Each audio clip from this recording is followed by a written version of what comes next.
Vendredi 10 avril 2015, très chers auditeurs de Radio Horizon, bonsoir et bienvenue au journal. Voici les titres. Le paludisme constitue la principale cause de mortalité en Afrique. Quelles sont les dispositions prises pour lutter contre cette endémie? Les réponses dans cette édition. Qu'est-ce que les Togolais entendent du prochain président de la République? Nous avons rencontré quelques personnes dans les rues de Tchévié qui ont donné leur avis.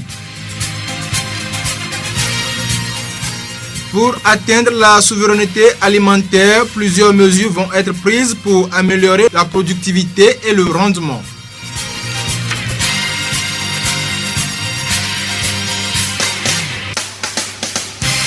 Radio Horizon à Thiévié sur 101.1. Mesdames, Messieurs, une fois encore, bonsoir. Le développement des titres du journal. L'agriculture assure en grande partie la sécurité alimentaire des Togolais. Le secteur rural fait vivre encore environ 80% de la population selon les dernières estimations du FAO. Conscient de cette réalité, l'État rend le secteur mécanique. Ceci pour transformer l'agriculture de subsistance en une agriculture industrialisée. Le gouvernement prévoit également une usine de production d'engrais pour assurer une meilleure productivité agricole. Urokura Agadazi, ministre de l'Agriculture, de l'Élevage et de la Pêche.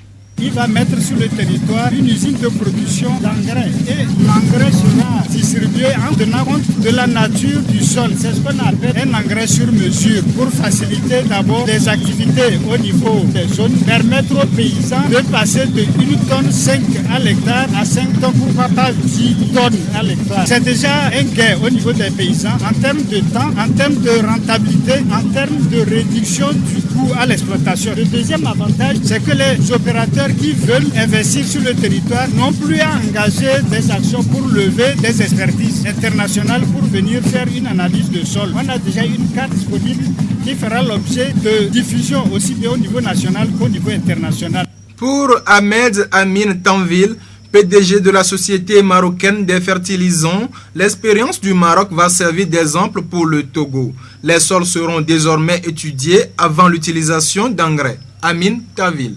Le ministre de l'Agriculture a lancé lors des assises de l'agriculture en 2009 l'ambitieux plan Maroc vert qui a pour objectif de faire du secteur agricole un levier prioritaire du développement socio-économique au Maroc. Cette stratégie très importante se place dans la continuité de plusieurs chantiers majeurs sur le plan national tels que la création d'emplois, la lutte contre la pauvreté ou la protection de l'environnement. Adoptant une approche globale, le plan Maroc vert inclut l'ensemble des acteurs du secteur agricole. Pour réussir, un seul domaine peut réussir. Il faut que tout le monde agricole s'unisse. Il s'appuie sur un renforcement des investissements et une meilleure intégration des filières amont et aval. L'objectif est d'assurer la sécurité alimentaire et de développer la valeur ajoutée tout en limitant l'impact des changements climatiques et en préservant les ressources naturelles. Le plan Maroc vert vise également à promouvoir les exportations des produits agricoles et à valoriser les produits du terroir. Le plan Maroc vert a 2 piliers. Le premier cible l'agriculture moderne et à forte valeur ajoutée et le pilier 2 qui vise les petits agriculteurs souvent en situation précaire. Le pilier 2 vise à lutter contre la pauvreté en milieu rural en augmentant significativement le revenu agricole dans les zones les plus défavorisées. Un des moyens d'augmenter le rendement est d'avoir effectivement toute une démarche agronomique, toute une démarche scientifique. C'est de partir des analyses du sol, des analyses de l'eau, pour fournir après à la plante et au sol ce dont la plante a besoin. Ce n'est plus avoir uniquement les grandes banalités, les engrais standards pour tout le monde, mais avoir des engrais pour chaque culture, pour chaque sol. Ces engrais, sur mesure, pourront être bientôt produits au Togo. La voix du Zion. Le paludisme est une maladie qui peut être mortelle. Il est dû à des parasites transmis à l'homme par des piqûres de moustiques infectés. En 2013, le paludisme a été à l'origine de 584 000 décès pour la plupart parmi les enfants africains. En ces moments de pluie, nous assistons à une multiplication rapide des moustiques entraînant une propagation de la maladie. Pour une lutte efficace contre le palu, l'État a mis à la disposition des populations des mesures que nous rappelle ici Dr Midokbo Ogbemase, directeur préfectoral de la santé ZIO. Le paludisme est une maladie parasitaire. En santé publique, nous mettons l'accent surtout sur la prévention parce que quand vous prévenez, vous ne serez pas malade. C'est mieux, comme on le dit toujours, prévenir vaut mieux que guérir. Et cette maladie très redoutable qui décime la population peut être prévenue. Et c'est la raison pour laquelle notre gouvernement et l'État togolais mènent des actions avec les partenaires pour essayer de minimiser vraiment cette maladie qu'est le paludisme au Togo. Et les quelques voies de prévention que l'État togolais utilise, c'est qu'il y a d'abord la subvention des moustiquaires, aussi la subvention du traitement préventif intermittent TPI chez les femmes enceintes, où la femme doit prendre des doses de sulfadoxine pyrimétamine, qui aussi est un moyen de prévention, non seulement pour la femme au cours du paludisme, mais ça protège aussi son bébé qui est dans le ventre. Donc c'est les moyens que l'État utilise. Pour lui, à part les mesures prises par l'État, chaque individu doit éviter des comportements à risque pour se prévenir contre la maladie.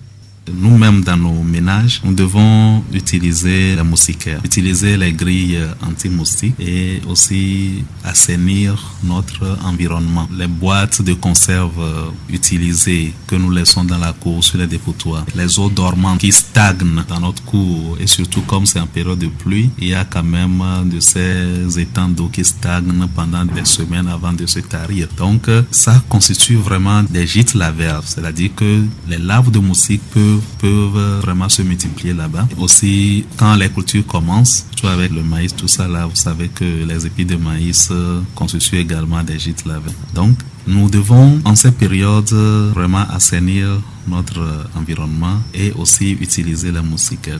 Nous remercions à M. Midokpo Ogbemassé, directeur préfectoral de la santé ZIO. La campagne pour l'élection présidentielle au Togo s'est ouverte aujourd'hui à 0h. Déjà, les différents candidats sillonnent le pays pour charmer les citoyens. Qu'attendent les Togolais de leur futur président? La réponse dans ce micro-trottoir. Nous voulons que le Togo change. Nous voulons un développement social pour notre pays. Par exemple, en vue de le Togo d'aujourd'hui, ça ne change pas. Les jeunes Togolais souffrent beaucoup. Ils ne trouvent pas d'emploi. Ils sont toujours dans le chômage. Ils souffrent beaucoup. Donc, nous voulons que pour cette période d'élection présidentielle, ça nous apporte un changement. Surtout pour le côté du travail. Il faudrait que les jeunes Togolais trouvent à faire quelque chose pour que le chômage diminue pour notre pays. Mon souhait, le personnel, c'est qu'il soit d'abord un homme de paix, rassembleur, qui rassemble tous les partis politiques et surtout faire tout pour que les jeunes aient du travail. Parce qu'il y a tant de diplômés sans emploi dans notre pays, il y a trop de chômage. Il faut qu'il arrive à rassembler tout cela et pour qu'il y ait la joie dans le pays, pour que les gens ne crient qu'ils ont faim. Parce que c'est trop. Quand il y a la misère dans un pays, il n'y a pas de joie. Radio Horizon à Thiviers sur 101.1. Le syndicat national des reporters d'images du Togo Saint-Rite a installé les membres de son nouveau bureau Saint-Rite ZIO hier jeudi 9 avril 2015 à Thiviers. Ce syndicat compte redynamiser son secteur par l'installation des sections dans toutes les préfectures du Togo. Koda Kaderi Labara, secrétaire national du Saint-Rite, pour des précisions. Le syndicat national des reporters d'images du Togo voulait poser ses antennes dans toutes les préfectures et amener tout un chacun des photographes et caméramans à œuvrer pour la bonne marche de la photographie et à verrouiller la porte pour les dérapages et essayer de mener tout un chacun des photographes à assurer leur avenir. Raison pour laquelle nous avons pensé à installer nos antennes dans toutes les préfectures et unir tous les photographes pour qu'ensemble nous arrivons à défendre nos intérêts. Nous avons été dans d'autres préfectures. Nous avons déjà parcouru Tabligo, Balimé, Aneho et Afagnan, Keve, ce qui voudrait dire que nous serons aussi dans d'autres préfectures. Le bureau national se charge des activités générales des photographes, mais chaque préfecture, chaque bureau préfectoral a la charge d'organiser sa préfecture, de protéger sa zone et de recevoir des informations du bureau national et de venir nourrir sa préfecture, sa zone et d'œuvrer pour assurer le bien-être de sa préfecture. Tout d'abord, nous sommes à pied d'œuvre pour mettre un badge sur tout l'étendue du territoire et ces badges nous permettra de situer les responsabilités, de savoir qui est photographe, qui est amateur et à partir de là, nous pourrons verrouiller ouvrir cette porte et assurer un bon avenir pour notre métier.